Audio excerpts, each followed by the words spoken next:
Biafra. This is Biafra Battle Cry Channel TV. I'm bringing to you this afternoon from my end the agenda of Islamization, the northern political Janjaweed government terrorist Fulani Caliphate are planning. There was this news that is flying viral on the social media where el-Rufai boasted that they have dealt with Christians. They are now silent that they have dealt with Obi too, and look at where Obi is now. He cannot talk. So that is how it is. El-Rufai, former governor of Kaduna State, the Boko Haram commander, now said that they will Islamize Kaduna, not even only Kaduna on northern side, but it will be all the whole of damnable Zoological Republic called Nigeria. I think you will listen and hear by yourself, and you will judge whether Mazen Nahikalo is right or not. This is what he has been saying, that there is an agenda of Islamization, there is an agenda to convert everybody to Islam, and it is happening. A governor of Kaduna State came out on the public and said it. He was speaking in Hausa and the interpreter was interpreting it in English. You will see it and decide yourself whether you still want to answer the same Zoological Republic or not. Very soon, your land will go, your religion will go, your tradition will go, your faith will go. You won't have belief again for what you choose to be. Anyway, let me leave it for here so that you watch it by yourself. This is Biafra Battle Cry. Do follow us on Rumble as well. Thank you. See you again in another video. Both nationally and at the state level were for Islamic dominance. In the video, which has since gone viral, el-Rufai is reported to have also said that the victory of Bola Ahmed Tinubu had silenced the Christian Association of Nigeria, adding that he will sustain an Islamic-dominated government for 20 years and unending, not only in Kaduna State, but in Nigeria at large. Kwamko, who is also a former national director of the Christian Association of Nigeria, while reacting to el-Rufai's comments, expressed disappointment at his classification of citizens of his state as them versus us, which to him meant that the former governor cannot be exonerated from the wanton killings, demolition of houses, and places of worship of Christians in Kaduna. Well, let's take a listen to a short clip of that video before we come back for a discussion.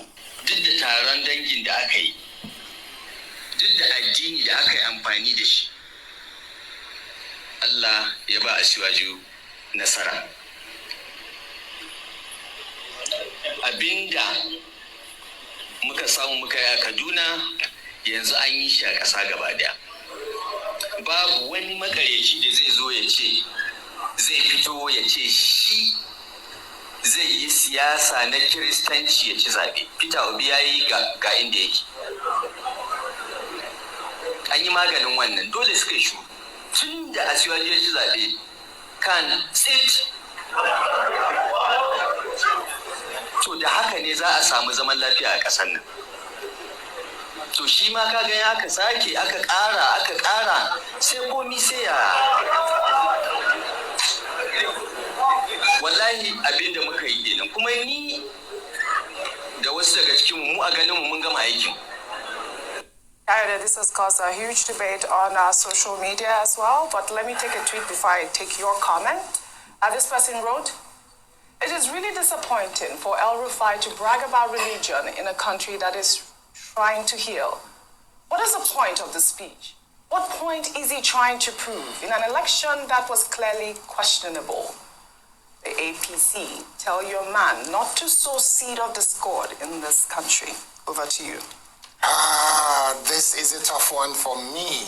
I schooled in Kaduna, went to Sultan Bello Primary School. I went to FGC Kano.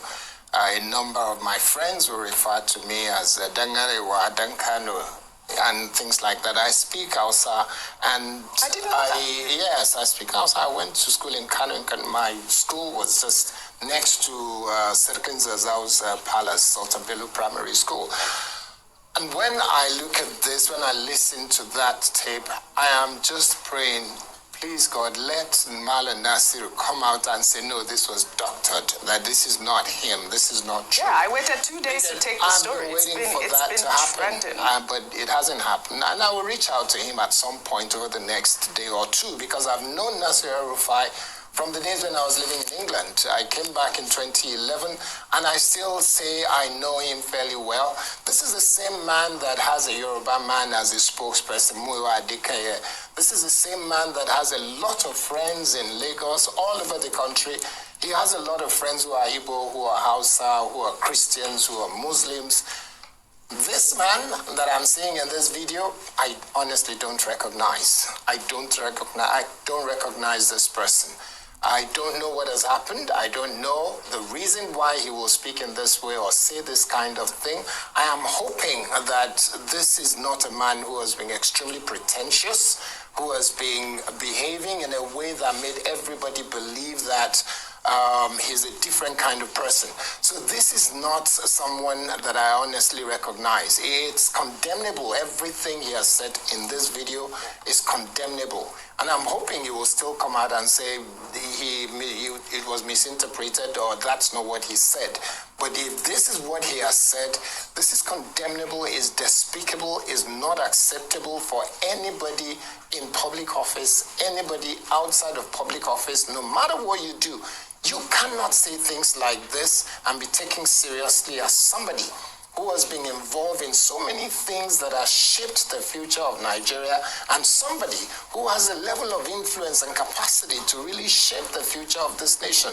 This is not acceptable behavior. These are not the kind of words that you would expect from someone like him, and it has to be condemned by everyone. It has to be condemned, and I hope that he will come out and take those words back and say, he's sorry, he didn't mean to say this. He has to take those words back. All right, Dr. Bati, a quick word from you before I take the final. Well, quickly, religion has always been used as a divisive factor, exploited by the leadership elite in Nigeria to divide the people.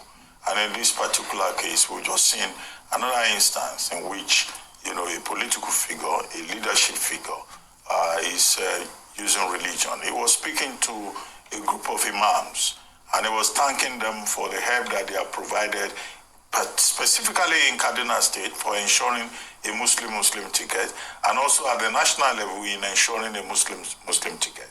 And he got carried away and got to the extent of saying that, look, a Muslim leadership will be imposed, both in Kaduna State and also at the national level of Nigeria for the next 20 years. That in itself is insensitive, is provocative.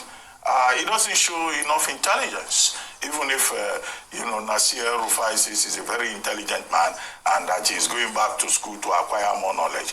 Well, of what use is knowledge if it is not applied with wisdom, with sensitivity? Absolutely. I think, what he has done here is very disappointing, given the opportunities that this same country has given him, given the kind of exposure that we see on his resume, to now descend to the level of, saying,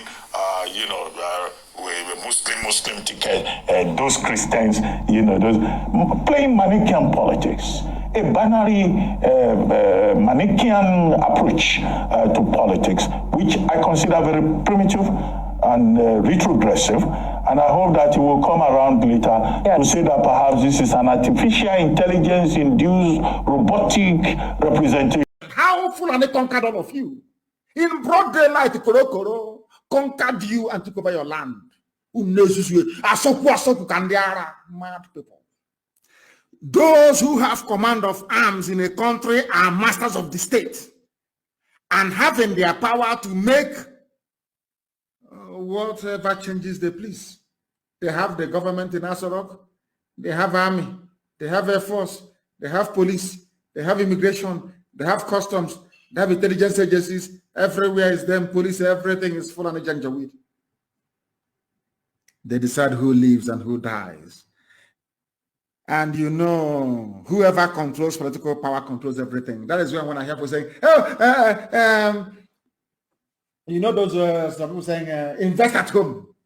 Take your investments home. The person who determines if your investment will get home or not are those in Abuja controlling the power. You can decide to relocate your factory from Abuja to Hitoboma. And on the way, near, before you get to Hamufu, customs will pack you on one side. and say that your brake light is not showing very well. We're going to the station. They will go to the station. They will tell our guy who is a Fulani Janjaweed. Our guy DPO. This man wants to go and build factory in Hito Obama. He said, "Park him inside the yard. We are waiting for Abuja for clearance."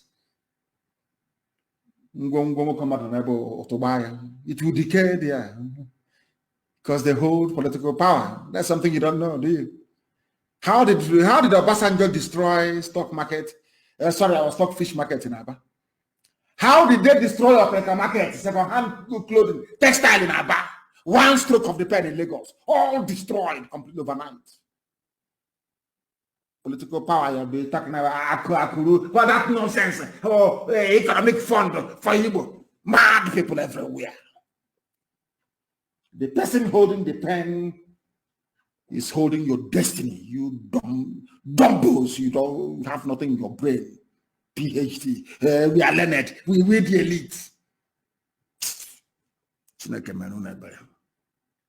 Whoever controls political power controls everything.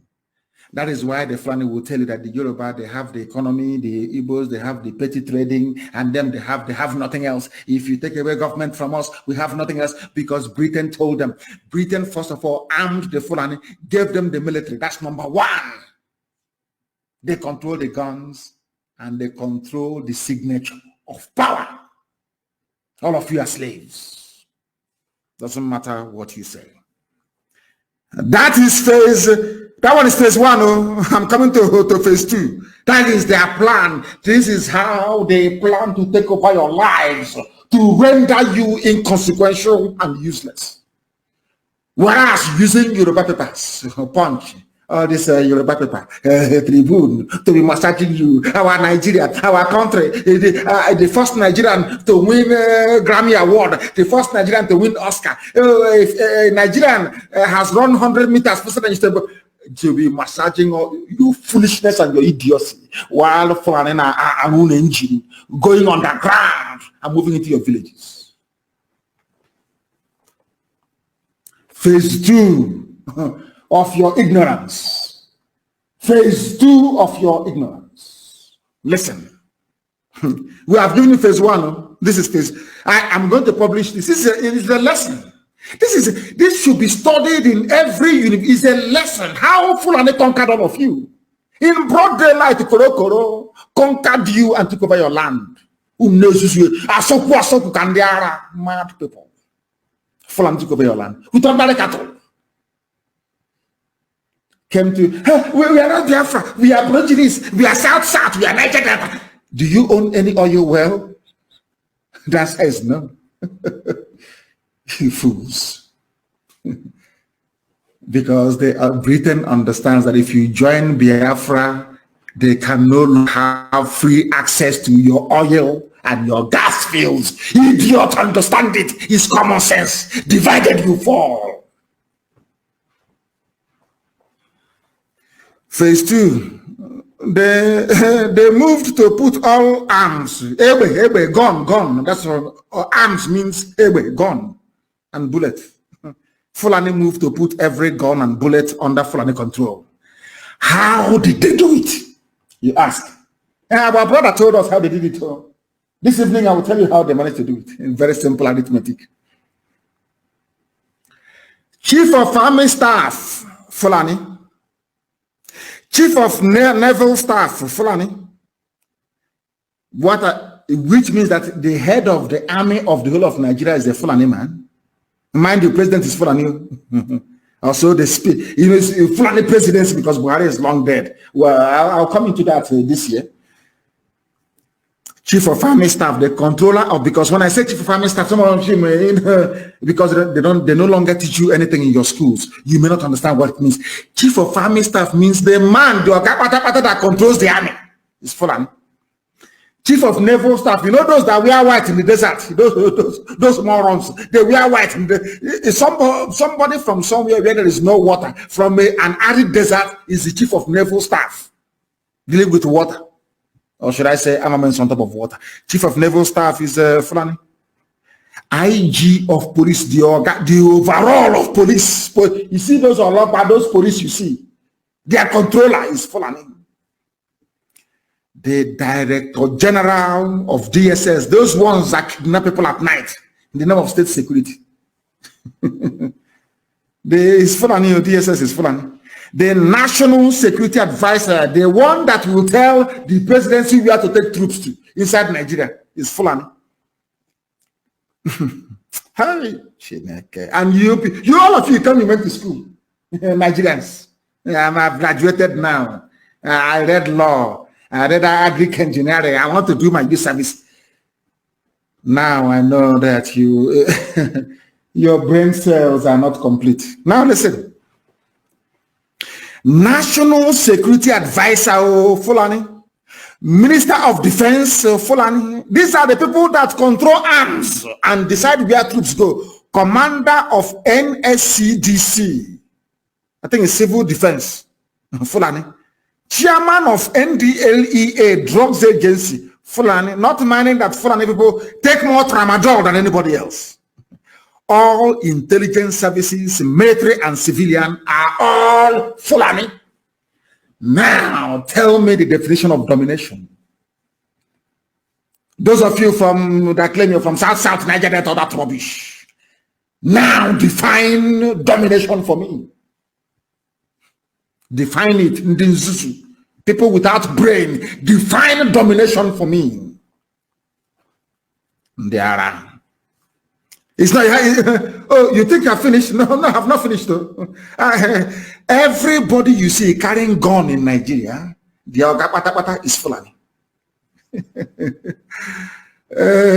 So, in other words, you have to rely on a Fulani man to give you order to pursue a Fulani terrorist killing your mother in the village. And the order will never come. Are you understanding it? We are just bringing down the kingdom of heaven to come down to this earth, which is the land of Biafra, the land of the rising sun, the oldest place, the center of the whole world, 0 longitude and 0 latitude, where Elohim planted the first living being, the oldest language in the world. By none, unashamedly I proclaim it. If you have any contrary opinion, you bring it to the table. With facts and figures. Now listen to me very carefully, please. I have not finished.